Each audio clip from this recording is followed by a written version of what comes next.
அன்பிற்கினிய மெகா தொலைக்காட்சி நேயர்களுக்கு வணக்கம். வணக்கம். இன்று நாம் காலாணி என்று சொல்லக்கூடிய ஒரு பிரச்சனைக்கான மருந்தை, லகுவான மருந்தை தயார் செய்ய இருக்கிறோம். அதற்கு முன்பாக கால் ஆணி அப்படி என்றால் என்ன? கால் ஆணிங்கிறது நிறைய பேருக்கு பெரிய அளவில் பிரச்சனை கொடுத்துட்ருக்க ஒரு தொந்தரவு.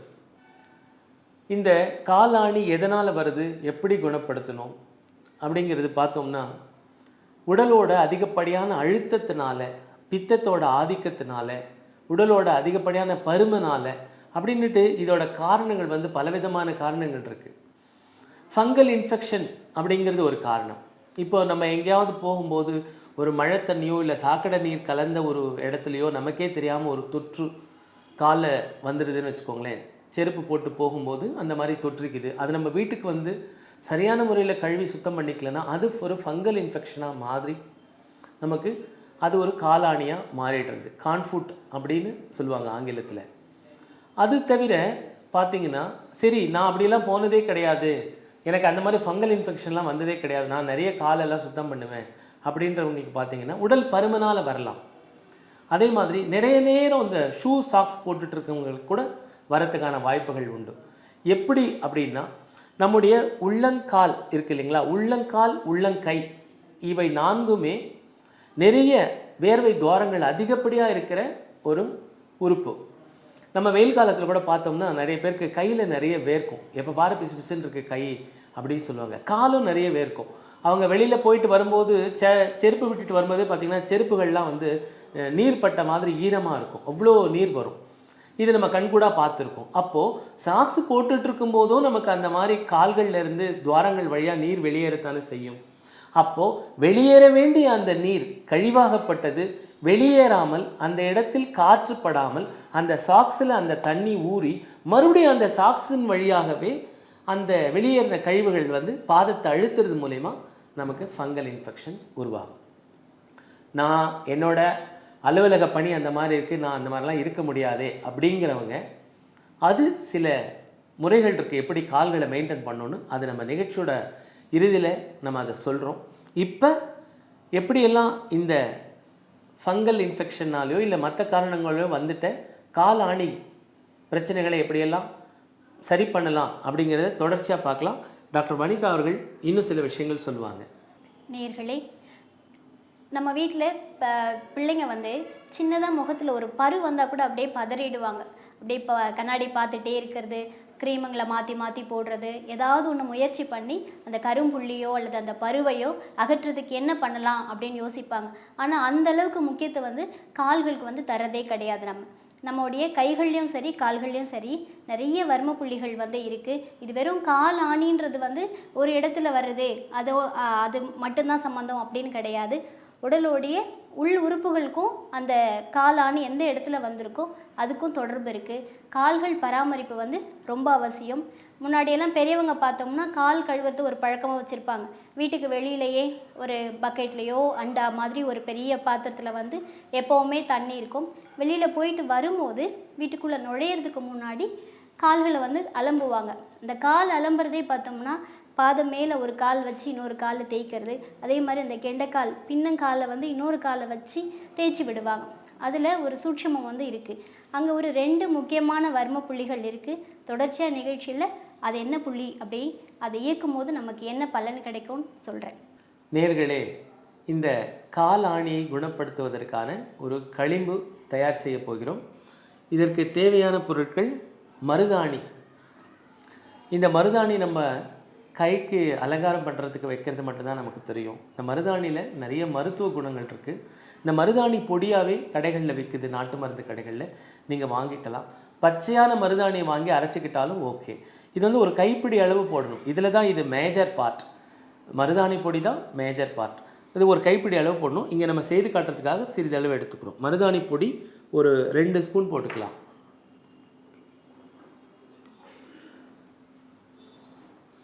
அடுத்ததாக பார்த்திங்கன்னா வசம்பு. வசம்பு ஒரு 1/2 ஸ்பூன் போட்டுக்கலாம். வசம்பு பொடி, வசம்பும் ஒரு பொடியாகவே கிடைக்குது. வசம்பெல்லாம் அந்த காலத்தில் பிள்ளைகளை தூங்க வைக்கணும் அப்படின்னாக்கா வசம்பை தீயில் சுட்டு நல்லெண்ணெய் தீபத்தில் தீயில சுட்டு அந்த வசம்பை வந்து தாய்ப்பாலில் குழைப்பாங்க. அந்த நெருப்பை கறியை அந்த கார்பன் மாதிரி இருக்கும், அதை குழைச்சி ஊற்றிட்டாங்கன்னா குழந்தைங்க நல்லா தூங்கும் அப்படின்னு சொல்லிட்டு. அது எப்படி நீங்கள் அது மாதிரியெல்லாம் ஊற்றுறீங்க, அது வந்து தப்பு, அது இது அப்படின்னு சொல்லிட்டு இப்போ நிறைய வாதங்கள் வருது நவீன மருத்துவர்கள்கிட்ட இருந்து. ஆனால் வசம்பில் இருந்து இன்டைரக்டாக எவ்வளோ மெடிசன் தயார் பண்ணுறாங்கங்கிறதெல்லாம் நிறைய விஷயங்கள் இருக்குது. அதை நம்ம பிறகு பார்க்கலாம். இதே மாதிரி அடுத்ததாக வந்து மஞ்சள் வந்து மிகப்பெரிய ஒரு கிருமி நாசினிங்கிறது நம்ம எல்லாருக்கும் தெரியும். மஞ்சள் ஒரு 1/2 ஸ்பூன் போட்டுக்கிறோம். இதை லேசாக நீர் விட்டு நம்ம நல்லா பிசைஞ்சுக்கணும்.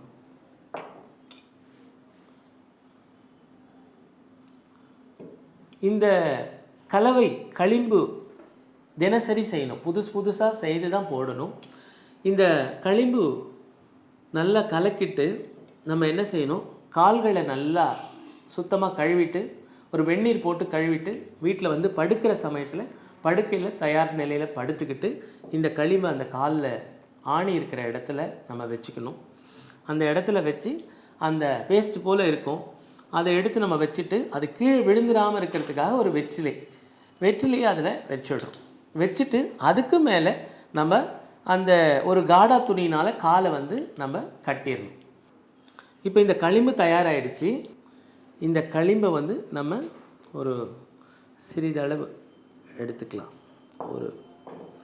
இதுதான் கால் பாதம்னு வச்சுக்கோங்களேன். இந்த இடத்துல ஆணி இருக்குது அப்படின்னா இந்த இடத்துல வச்சுட்டு நம்ம இது நழுவி போகாமல் இருக்கிறதுக்காக வெத்தலையை நம்ம வச்சுட்டு ஒரு காடா துணி மூலயமா போட்டு நம்ம டைட்டாக கட்டிட்டு படுத்துக்கணும். சரி, இந்த மாதிரி எத்தனை நாள் செய்யணும் அப்படின்னா 21 நாட்கள் செய்யணும். 21 நாட்கள் செய்யணுமான்னா ஒரு இயற்கையான மருத்துவத்துக்கு, காசு இல்லாத மருத்துவத்துக்கு நம்ம அதுக்கான பலன்களுக்கு கொஞ்சம் காத்துட்ருக்க தான் வேணும். ஏன் அப்படின்னா வருஷக்கணக்காக சில பேர் இரவு நேரங்களில் அதில் நமைச்சல் எடுக்கும்போது கத்தி வச்சு நைஃப் வச்சு சுரண்டிட்டு இருப்பாங்க. காலை சுரண்டி எடுப்பாங்க. அது ரொம்ப வேதனைக்குரிய விஷயம். அது மாதிரி பண்ணும்போது ஒரு இடத்துல காலாணி வந்து நீங்கள் குணப்படுத்தாமல் விட்டீங்கன்னா தொடர்ச்சியாக பக்கத்தில் வரும், அப்புறம் அடுத்த காலுக்கும் வரும்.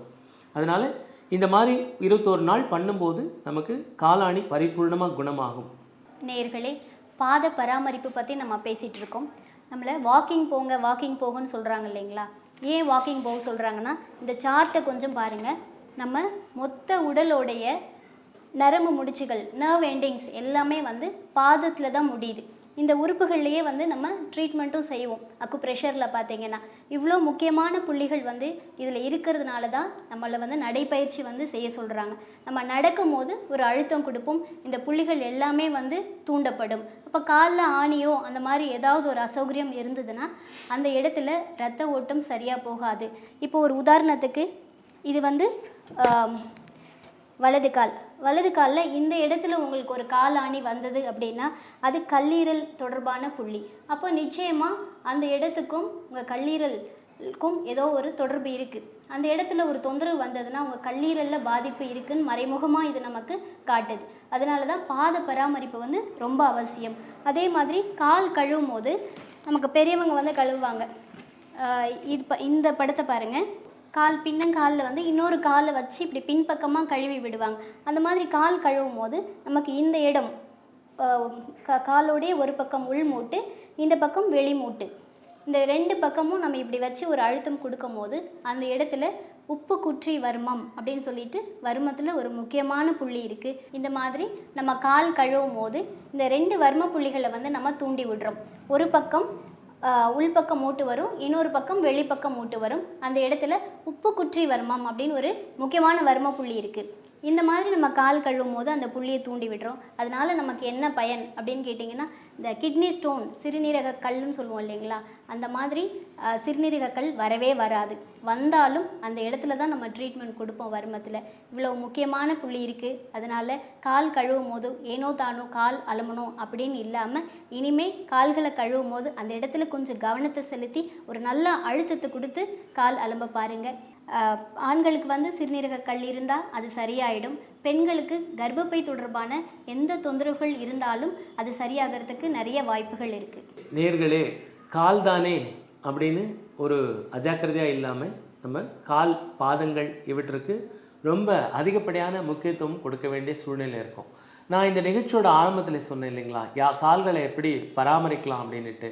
இந்த ரெகுலராக ஷூ சாக்ஸ் போட வேண்டிய கட்டாயத்தில் இருக்கிறவங்க, பள்ளி கல்லூரி செல்கிற மாணவர்கள், அலுவலகம் செல்கிறவங்க, இவங்க எல்லாமே வீட்டுக்கு வந்த உடனே என்ன செய்யலாம் அப்படின்னா, கால்களை நல்லா அலம்பிக்கிட்டு ஒரு அகலமான பாத்திரத்தில் கால் பாதங்கள் மட்டும் மூழ்கிற அளவுக்கு வெந்நீர், மிதமான சூட்டில் வெந்நீர் ஊற்றி ஒரு 2-3 சிட்டிகை நம்ம இந்த மஞ்சள் பொடியை போட்டு ஒரு கைப்பிடி கல் உப்பை போடலாம். பொதுவாக இந்த வைத்தியம் நிறைய பேருக்கு தெரிஞ்சிருக்கும், கால் வலிக்காக பயன்படுத்துவாங்க. இந்த மாதிரி ட்ரீட்மெண்ட் வந்து உங்ககிட்ட வந்து அந்த ஃபங்கல் இன்ஃபெக்ஷன்ஸ் அண்டாமல் இருக்க பார்த்துக்கும். இது வந்து ரெகுலராக சாக்ஸ் பயன்படுத்துறவங்களுக்காக. அதே மாதிரி முடிஞ்ச மட்டுக்கும் நீங்கள் வந்து நைலான் சாக்ஸ் பயன்படுத்தாமல் காட்டன் சாக்ஸாக பயன்படுத்திங்கன்னா நல்லது. அதுவும் கூட கண்டிப்பாக தினசரி துவைக்கணும், அது ரொம்ப முக்கியம். போட்ட சாக்ஸே ஒரு வாரம் போடக்கூடாது. அப்போது இந்த மாதிரி அதையும் மீறி இந்த பாதுகாப்புகள் எல்லாம் மீறி நமக்கு வந்து காலாணி வந்துடுது அப்படிங்கிற போது இந்த மாதிரி நம்ம களிம்பு செய்து தயார்படுத்திக்கலாம். இந்த களிம்பில் இருக்கிற மிக முக்கியமான பொருள் மருதாணி இல்லைங்களா, லாசோனியா இனர்மிஸ் அப்படிங்கிறது இதோட வேதியியல் பெயர். இதில் வந்து ஆல்ஃபா ஃபினாயில் என்கின்ற ஒரு வேதிப்பொருள் இருக்குது. இந்த வேதிப்பொருள் தான் வந்து anti fungal, anti bacterial, anti inflammatory போன்ற செயல்திறன்களை தன்னுள்ளே கொண்டுள்ளதால் தான் அந்த காலாணிங்கிற ரணத்தை வந்து அந்த ஆன்டிசெப்டிக்காக செயல்பட்டு அதில் இருக்கிற விஷத்தன்மையெல்லாம் எடுத்து நம்முடைய கால்கள் வந்து பாதங்கள் வந்து பழையபடிக்கு ஆயிடும்.